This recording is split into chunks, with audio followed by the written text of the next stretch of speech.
sorry, thank you. You can all hear me okay? Perfect. Okay, good. Well, these are loud. Any way of turning this in? Am I loud up there as well? Yeah? Okay, it's loud in my head. I'm hoping I'm not shouting at you guys. So what are we going to talk about? In order to figure out what we're going to talk about, tell me something about yourselves. How many of you are students currently? Okay. How many of you are in industry currently, as in, like, got a real job? And you're allowed to put up your hands twice, by the way, for the record, or 3 times. And how many of you are academics? Okay, all right, good. So for the record and for the academics, you can leave now. I have nothing of value to teach you. I was one of the world's worst students. One of the things I do for students on a regular basis is I try and give you guys a little bit of encouragement, and this is why the academics, by the way, all hate me, is I provide encouragement by saying, it doesn't actually matter. Your marks do not matter. Learning matters, but your marks do not. So if your professor fails you and kicks you out of school, don't worry about it. It has 0 correlation to your success later in life. Like none. Unless, of course, you wanted a career in academia, in which case it probably does have an impact. But in terms of your career in life, your success in life, your success as a student doesn't matter. There's just literally no correlation. Having said that, and I'm like an ex-smoker. You know how the most passionate anti-smokers are people who have given up smoking? That's who I am vis-a-vis education, is despite being one of the world's worst students and just being so, in such a rush to get out of school,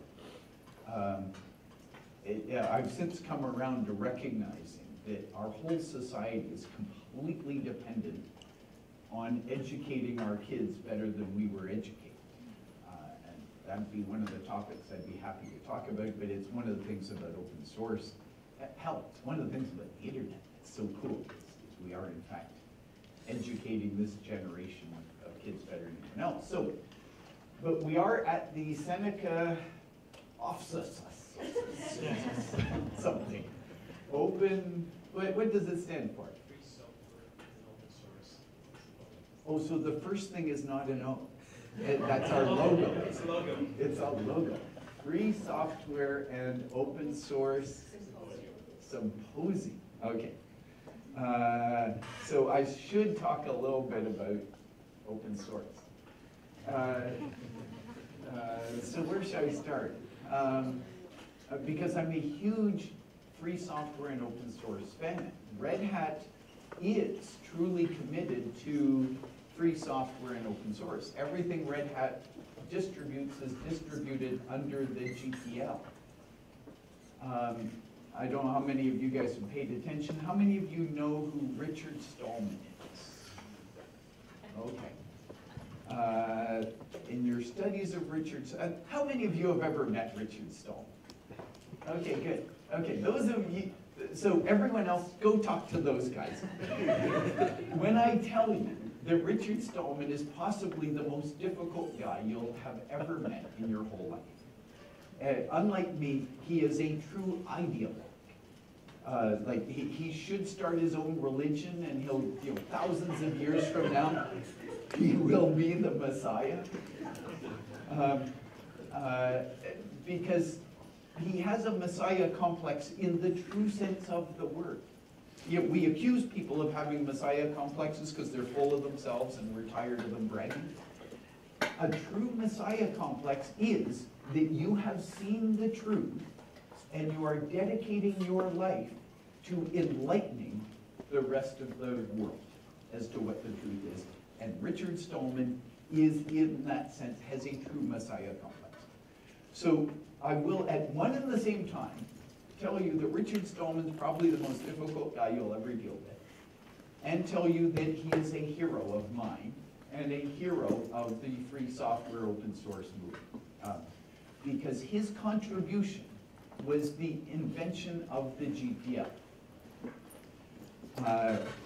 GPL is the, and I always get this wrong, it's the General Public License, is that right? As opposed to the GNU Public License. But GNU in turn stands for, sorry, say it again? GNU is not Unix. GNU is not Unix, yeah, okay. So the General Public License doesn't have the same problem because everyone always thinks it's the GNU Public License, but it's actually the General. And the concept to it was simply that prior to the GPL, there was no such thing as the public domain in a legal sense.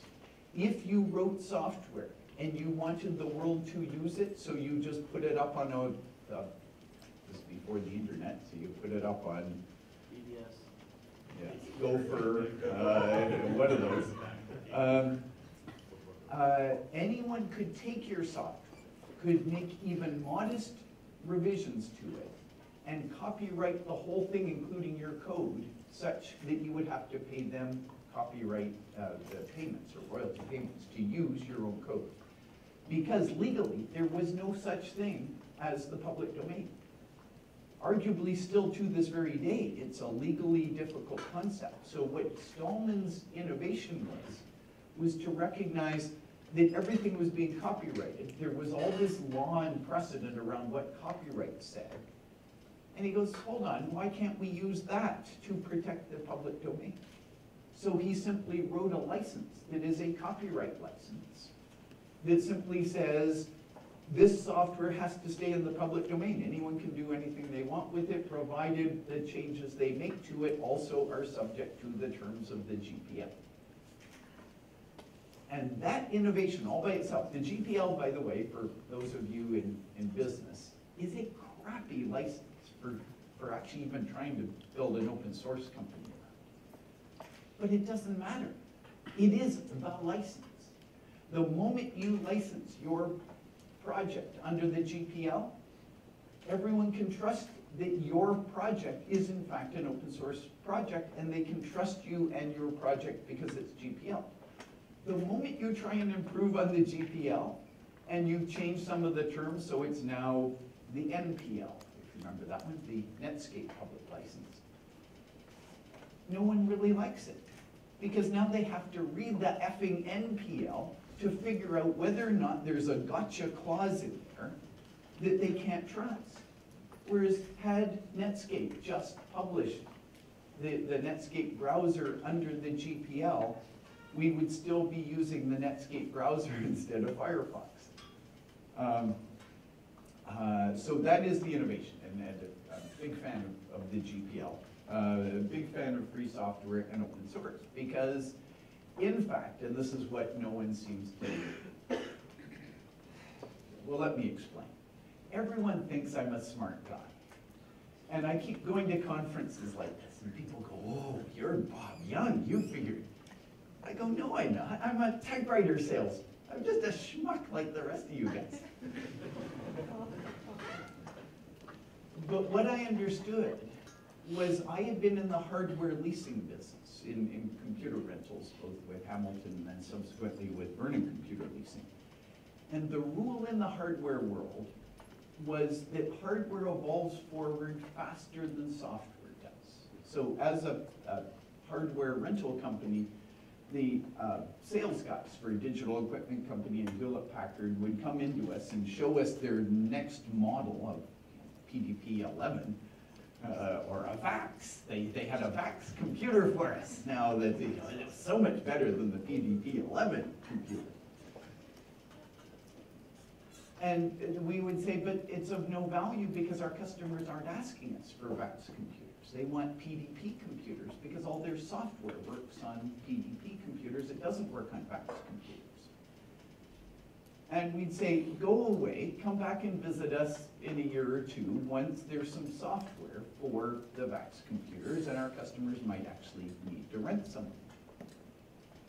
To the point where there was just an understanding, across the whole industry, the whole technology industry, this is 1980s, that hardware evolved forward faster than software.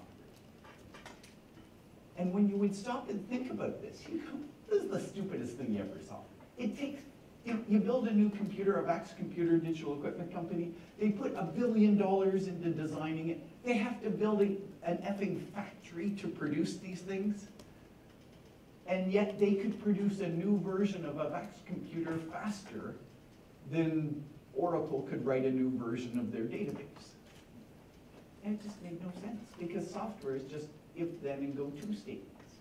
You don't have to build a factory to produce a new version. Okay, so, and we all just knew this to be true. No one could really explain it, but it was just a given. So I stumbled, being a typewriter sales guy, I'll give you the short version. So we sell Vernon computer leasing to a financial services company here in Canada. They moved me down to the States to expand our small New York office. I was running a little newsletter promoting my computer leasing service. But then the parent company got into trouble and I found myself unemployed, working out of my wife's sewing closet, producing another version of the New York Unix newsletter. And I would be asking people about the New York Unix newsletter and what we should publish in our newsletter that they couldn't get in the major magazines. This is 1992. And even then, guys who looked an awful lot like you guys would say, Bob, you know, tell us about open source. You know, get people to write about the free software stuff, because the major publications are in denial that it even exists. And so I looked at this stuff and I was writing articles or getting people to write articles on the Kermit. There's got to be at least one gray-haired person here. On the Kermit modem dial-up software for logging into your dial-up ISP in 1992. It was free software. Or the X Windows system that the major Unix guys had all gotten together and they wrote the X Windows system and they published it as free software. This is HP and Digital Equipment Company and IBM. And the reason they did it was not ideological even a little bit. They all had their version of Unix. They wanted to get application vendors to port applications to Unix. They knew if they had 3 different X windowing systems, that would impose a lot of additional work on the application vendors. So they all wanted to share the same windowing system across their Unixes, but they couldn't trust each other. IBM wasn't going to trust HP. HP wasn't going to trust Digital. Digital sure wasn't going to trust Sun Microsystems. So they published the X Windows system as free software so that they didn't have to trust each other. And so it was a major project by the major Unix vendors at the time that was published as free software, and that's what I was writing articles about. But I just looked at all of this and I go, you know, I would ask the engineers where this free software is coming from. And they say, well, it's from engineers according to their skill, to engineers according to their need. I don't know. How many of you guys have studied Karl Marx? But the Berlin Wall had just fallen. And I'm going, not a chance is this thing going anywhere. Altruism is not replicable. You can't support a technology movement on altruism. It won't work.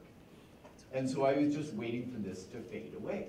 This is in 92. 93, instead of fading away, Torvalds came out with version 1.0 of the kernel. 94, instead of it fading away, the kernel was up to whatever, 1.1. But anyways, you just had this avalanche of new applications coming out. I just go, so what the hell's going on? Because this isn't altruism. There's something going on here that even the engineers writing this stuff don't understand. So I'll tell you one story as to how I got into this, and then we're going to go to questions, and you're going to tell me what you want to know about rather than me rambling on. So here's the story. I started to sell when I found myself unemployed in my wife's sewing closet. I switched New York Unix from being a newsletter to being a catalog, and I started selling Slackware Linux CDs and O'Reilly Unix books and a bunch of other applications under a thing called ACC Corp. And you know, I was starting to make a little bit of money at this, but I still was not willing to bet I have 3 young daughters at the time. I wasn't willing to bet their college education on this thing. So I was still sort of thinking maybe I should go and get a real job somewhere. And I'm down in Washington, D.C. at the Washington, D.C. Linux Users Conference, run by a guy called Don Becker. This is 94.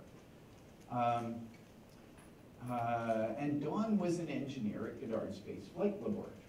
And so we're chatting at the end of the little meeting we had. It was like 10 o'clock at night. He says, Bob, you really should, because I was running this little ACC bookstore, PC, Unix, and Linux catalog. I bet you could Google it and still find references to the thing. Anyway, we were Amazon before Amazon. We were selling books on the internet before the World Wide Web existed. Uh-oh. We're okay. We're okay. Taking a nice picture of the ceiling here for the last 20 minutes. Anyway,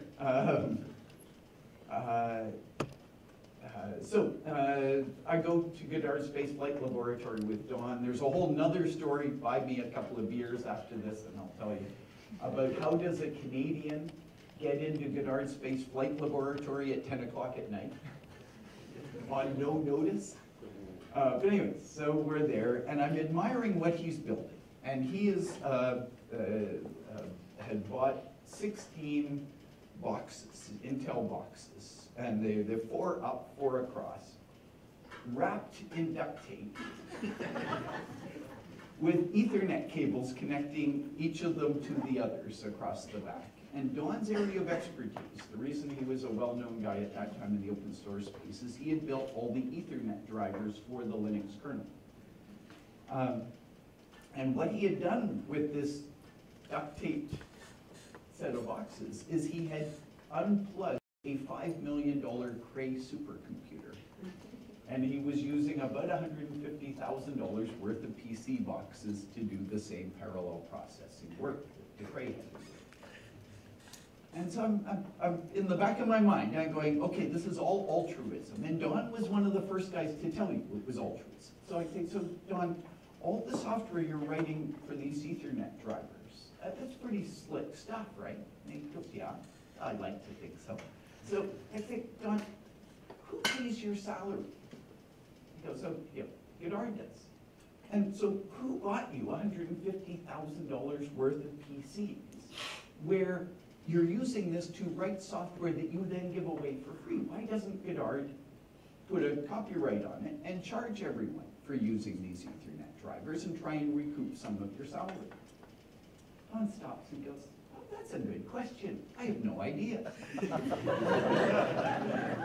So he said, well, who's the guy who actually owns the budget? He says, oh, that'd be Dr. Thomas Sterling. And I say, okay, next time I come to Washington, you'll have to set up an appointment. He goes, oh, Bob, give me a second. Dr. Sterling works as stupid hours as I do, but he might still be here. Turns out he was. So I go down with Don and Dr. Thomas Sterling to Goddard's empty cafeteria. So now 10:30 or 11 at night. And we're sitting around chatting. And I asked Dr. Thomas Sterling the same question. You're paying Don a really good salary, right? He goes, yeah. And Don's working hard at writing Ethernet drivers that he gives away for free. And he goes, yeah. And if you would put a copyright on it, you could make some money off these licenses. He goes, yeah, probably. And so I said, why do you give them away for free? He says, okay, Bob, let me understand your question properly. We, Goddard, are writing advanced Ethernet drivers, and we're giving them away for free, and it's costing us, pick a number, $200,000 to do it, and we could be recouping all, if not more than that.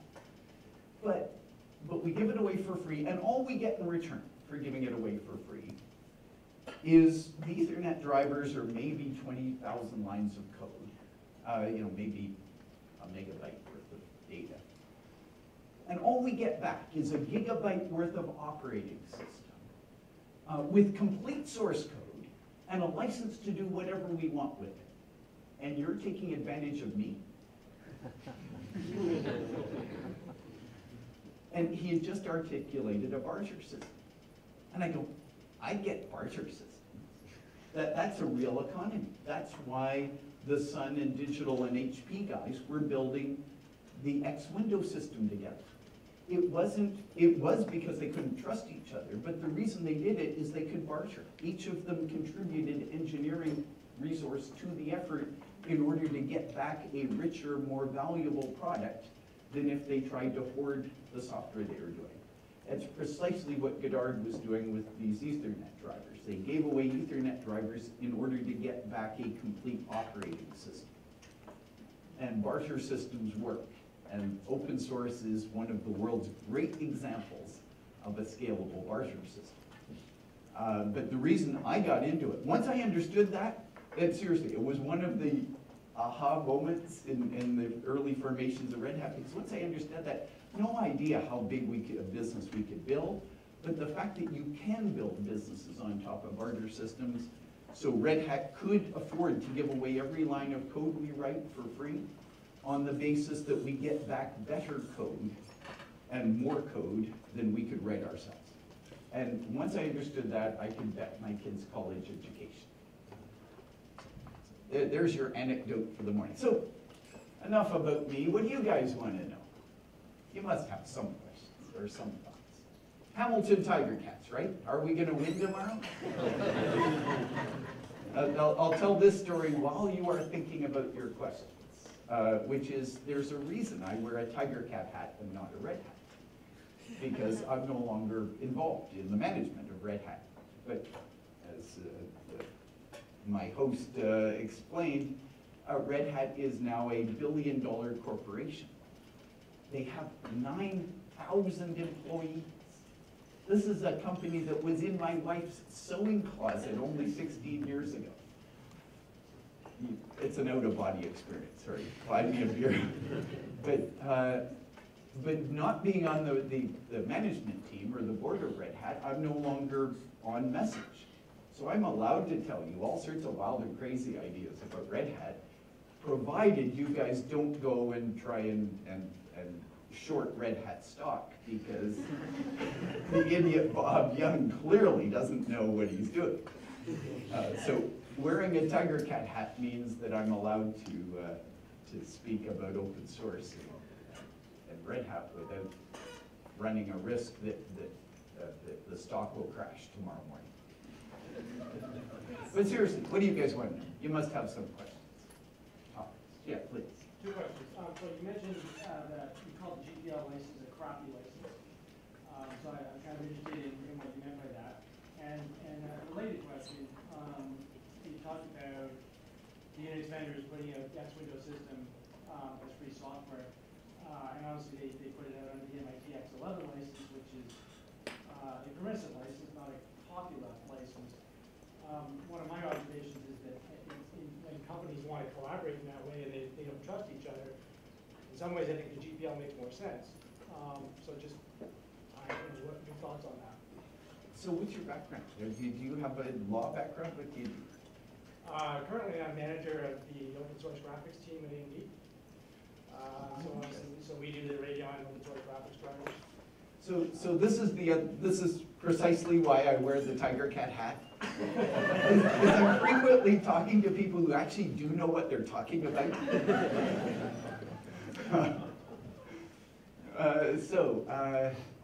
Colin, the permissive license versus the free license. You see, as a typewriter salesman, and not, what's the acronym of I am not a lawyer? It gives you freedom to ignore all the fine print in legal documents, and I always have. As an entrepreneur, by the way, I was quoted the other day on this one, and one of the better quotes is, rules are not your friend as an entrepreneur. Okay, so I typically don't, I study these things enough to understand where the guys who wrote the license are trying to get to, and then I ignore the license. if it's not convenient for me to. If it's helpful to engage with the license, I'll do that part. So the problem with the GPL is by definition, and Richard's the first guy who tell you this, it was not built with any sort of commercial enterprise in mind.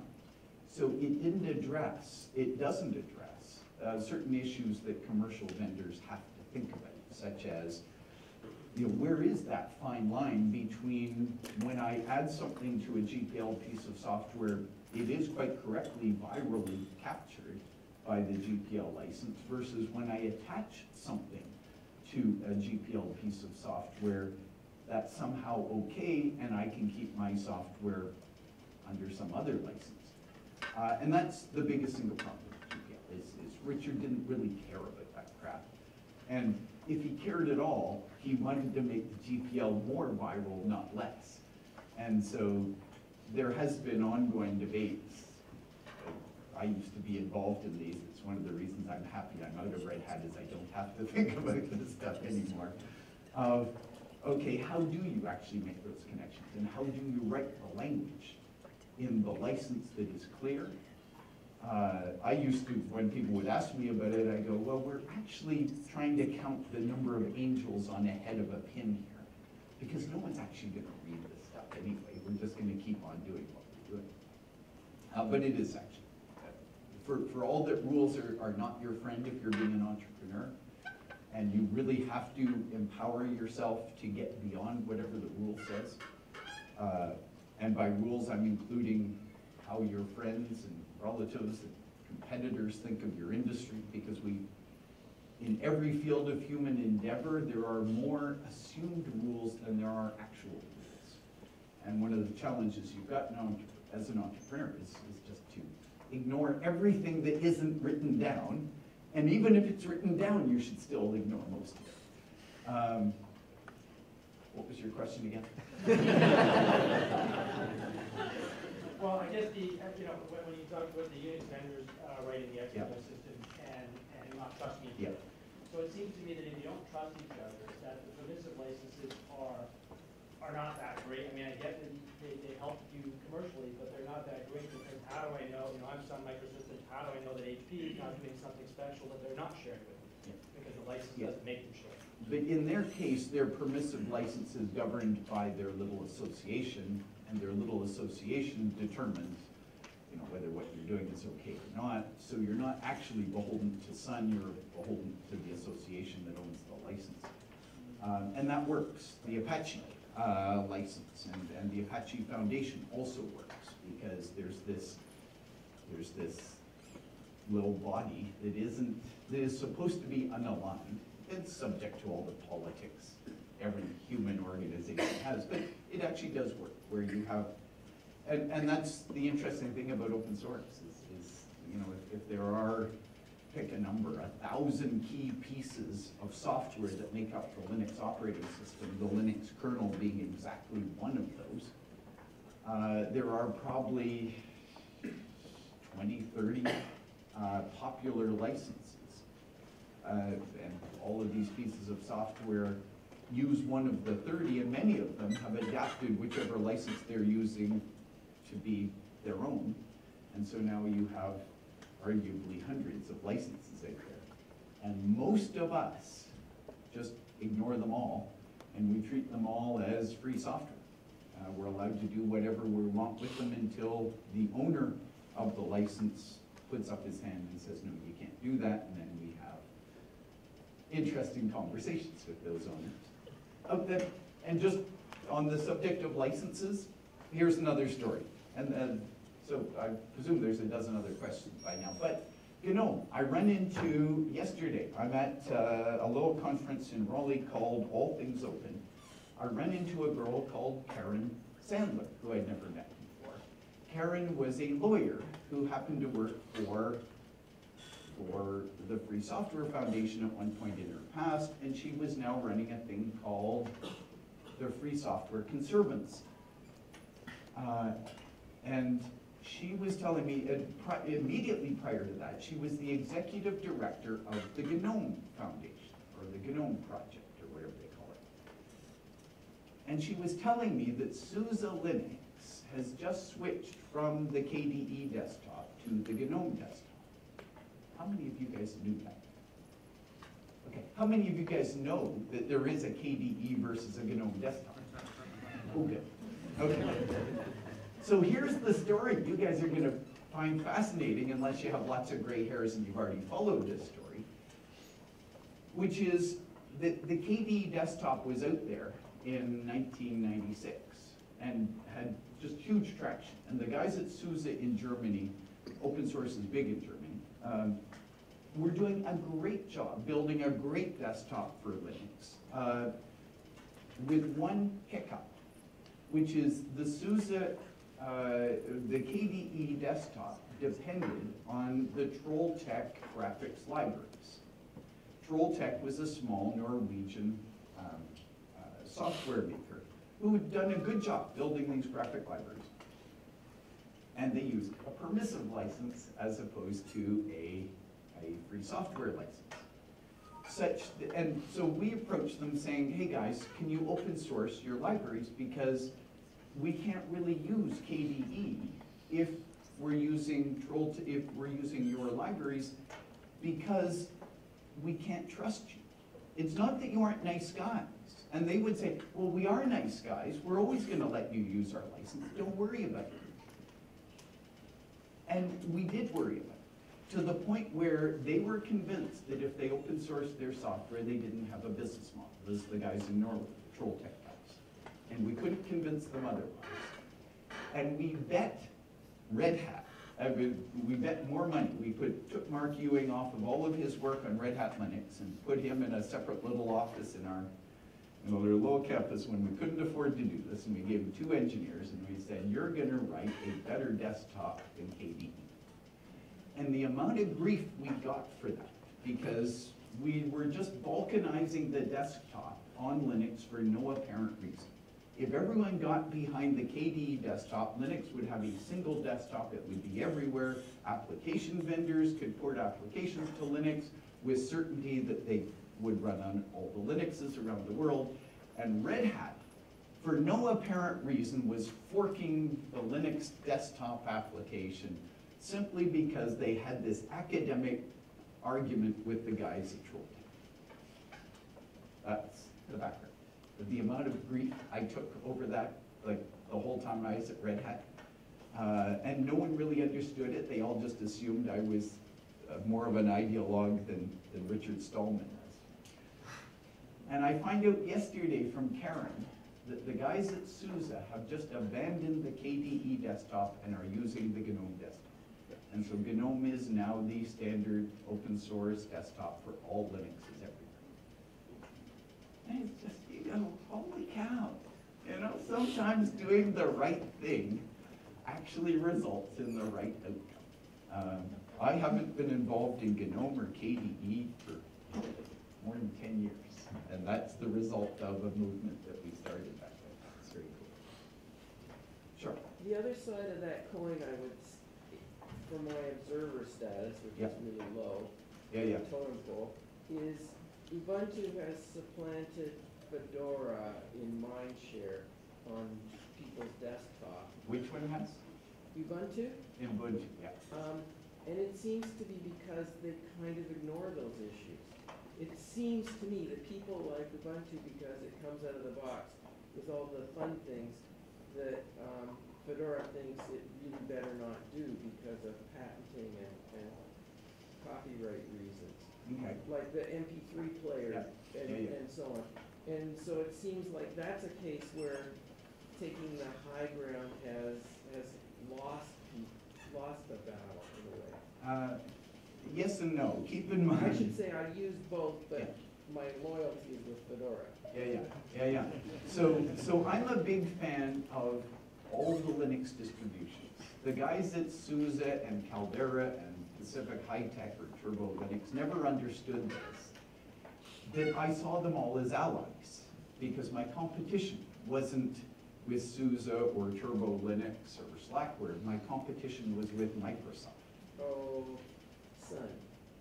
Sun Microsystems, absolutely. Anyone who had a big share of a proprietary operating system. So yes, So Matthew Zulik used to say, the road to Seattle goes through Mountain View.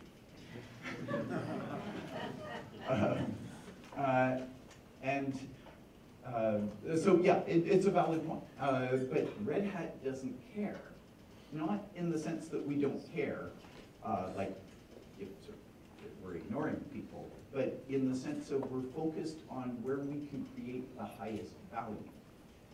And doing desktops, doing traditional desktops isn't creating a huge amount of value because between Microsoft and Apple, they actually have, believe it or not, really good operating systems for desktop computers. Worse than that, all the effing desktop computer makers make their computers specifically to run Microsoft products or Apple products. So on the desktop, Linux is always playing catch up. We are taking computers that were designed to run some other operating system and we're trying to retrofit it with running a Linux operating system. But yet, and this was another one of our predictions hundreds of years ago, or what feels like hundreds of years ago. It was only like 12. But anyway, yet we knew we would be successful on the desktop. So how does that work? I concede the desktop to Apple and Microsoft, but yet we'll be successful. And the answer was, no one ever wins displacing established technology on an established platform. You only win in the transition of platforms, because the new platform might use your technology. So on the desktop, everyone who is using and this is the bulk of the world, and I'm not a stock market player. If I was, I would short Apple stock. Not in the short run, but over the next 10 years, because Google and Android have the right market position.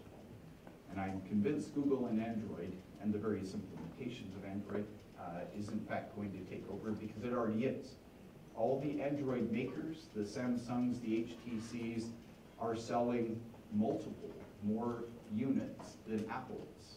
So in North America, Apple's doing pretty well market share-wise outside of North America. It's all Android. And Android is all Linux. And that's where Linux is getting its share of the desktop. Sorry? Almost. Yeah, there's some other little guys in there somewhere. Details. Yeah, more details, yeah. I should get you up here to explain what actually happened. So that's my key. Sorry, you had a question? Yeah, I had two questions for you. Over the years, the public has been noticing more and more due to news outlets about security concerns, like the most recent one on Heartbleed. Yeah. What have you seen from your perspective over the last few years? Well, I'm an entrepreneur, and so most of us get really offended when we see some Romanian crook stealing all our money by hacking into our systems. Yeah. I'm on the Romanian crook side. Well, now that's a clever guy. Okay, I say that facetiously, but the onus is on us to protect our systems. And the problem is we've deployed a gazillion Microsoft desktops that were built on, before most of you were born, the MS-DOS, the Microsoft Disk Operating System, which we had all come to accept as an operating system, but it's not. It's a bad set of device drivers for a brain-dead computer in the 1980s. Seriously. It's not an operating system. It has no multi-user functionality. It had no multitasking functionality. It had no even thought to security management. And yet somehow we thought of MS-DOS as an operating system. It was not. And so we jerry-rigged things like Novell NetWare onto MS-DOS to give you some multitasking capability. And then, anyways, don't get me started.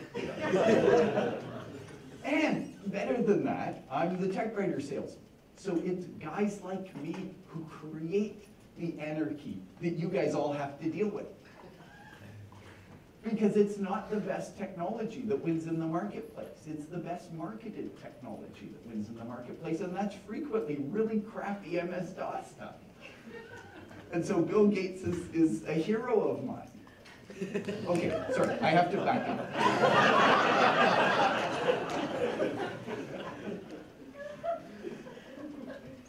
Bill Gates may do evil things, but he does them so well. You gotta admire him. Sorry, did you want to follow up? Yeah. Do you watch movies? Sure. Okay, are you looking forward to watching the movie coming out called Black Hat? Black Hat? No, I don't think I've even heard of that one. I think you might want to watch the trailer. Why is that? It's about someone that can hack any system, including nuclear power plants, Oh, okay. and cause a tremendous disaster just because. Oh, there was one before. Sandra Bullock was in one. What was that one? The Net. The Net. Yeah, The Net. Yeah. And the problem with those damn movies is, of course, the producer takes such liberal license with what actually goes on. I know. That we end up, no, the problem is if they become popular, we educate half of our society on things that are fundamentally wrong. So it's a problem. Anyway, sure. Just because you mentioned shorting Apple stocks. You're trading there. I'm a vehement, just antagonist to Apple's reign over North American society. I think it's a plague. I think it's an epidemic. It needs to be rooted out from root to branch to leaf. Yeah. But with that being said, as a founder of what is now a Linux giant, is there any way you can see, I guess besides Android and, I mean, what Android seems to be dominating on is the emerging markets right now, right? I mean, especially India, China, Africa, South America. Android and Firefox OS are definitely hitting some great ground there. But can you see anything even remotely close to a Linux distro, be it desktop or mobile, be able to succeed in a foray of a boutique kind of paradigm, right? Be able to organize or create a proper religion like Apple did, where people think it's actually doing good, like a social movement or something, and put a really great, good-looking face on it with jeans and just a sweater vest. I mean, can that happen? Can we see that happen? Can this stop being at any point just like a developer or an industry insider niche and something in the back scenes for us? Okay, not only am I not smart enough, I'm now 60 years old, if you can believe that. I can't believe it. And you'll believe it when I take my hat off, I look a lot. Okay, so I'm not going to be responsible for building that company or that product. You are. And by you, I don't necessarily mean you, but someone of your generation. And my advice to you is you've got to embrace your dark side. Okay. And the dark side is, and this is the bad news and good news at the same time, the dark side is guys like me. Okay, because we think not in terms of what's the best technology or what the right thing or wrong thing to do is. We think in terms of what customers need.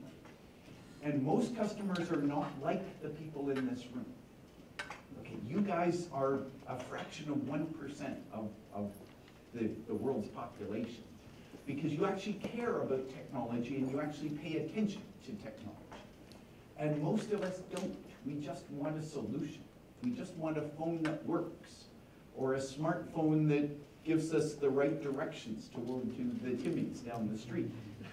Okay, and so your job, and this is what Apple does really well, is they build products that the person who doesn't want to know about technology at all can use without knowing anything about technology.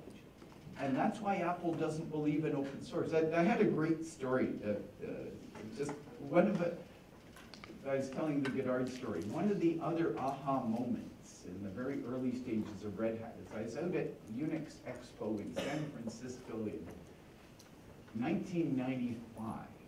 And you had Scott McNeely of Sun Microsystems on the podium with Larry Ellison of Oracle. And they were talking about what they call it, the network computer but they had a short form for it. It wasn't NetApp, but it was something like that. Anyway, and they were pitching this idea of, okay, we're going to build this new platform, this new computer that we aren't going to have to, we won't be slaves of the guys in Redmond, Washington, and you know, it's going to be a really open, easy to use thing, but you know, you really have to use Linux and you have to trust us, Larry and Scott, because the alternatives are so unattractive. You can either keep paying your monopoly fees to evil Microsoft, or you can have the anarchy of building it yourself. And of course, it's really hard to calculate a P&L and he referred to the open source space, when there is no P, was his line.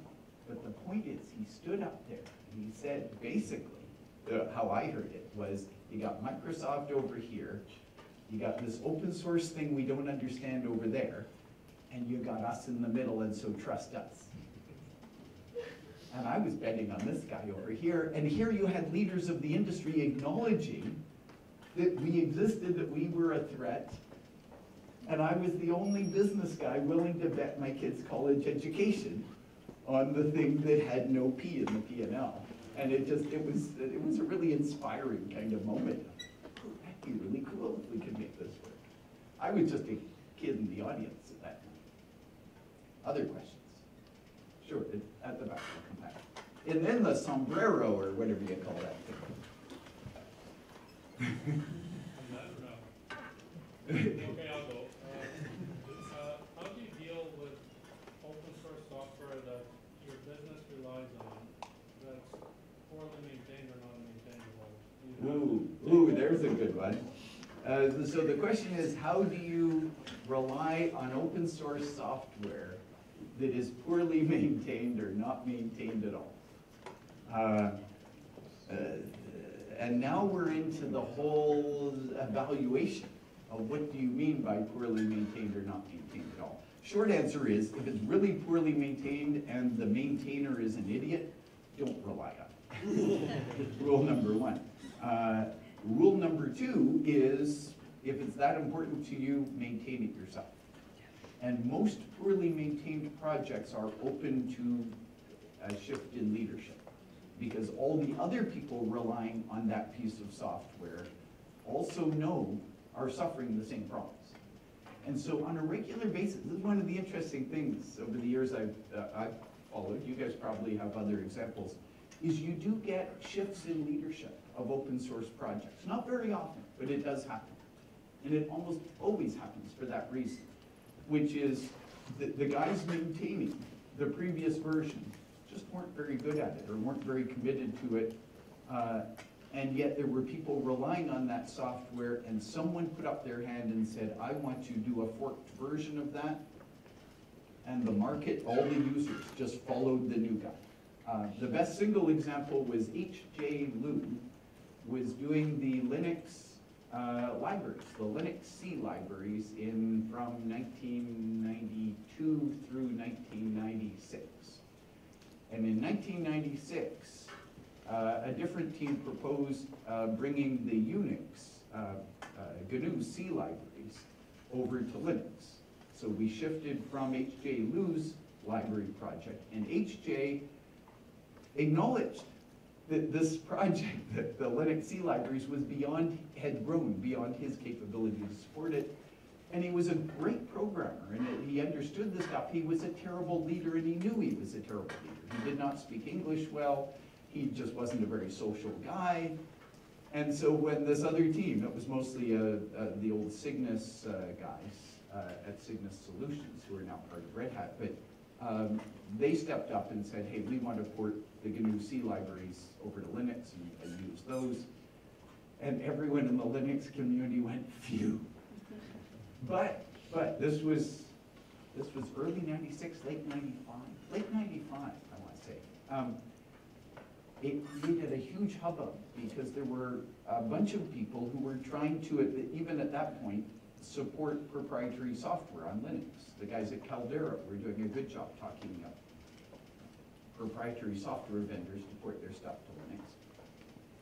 And when we shifted from one set of libraries to the next set of libraries, we broke all the proprietary software.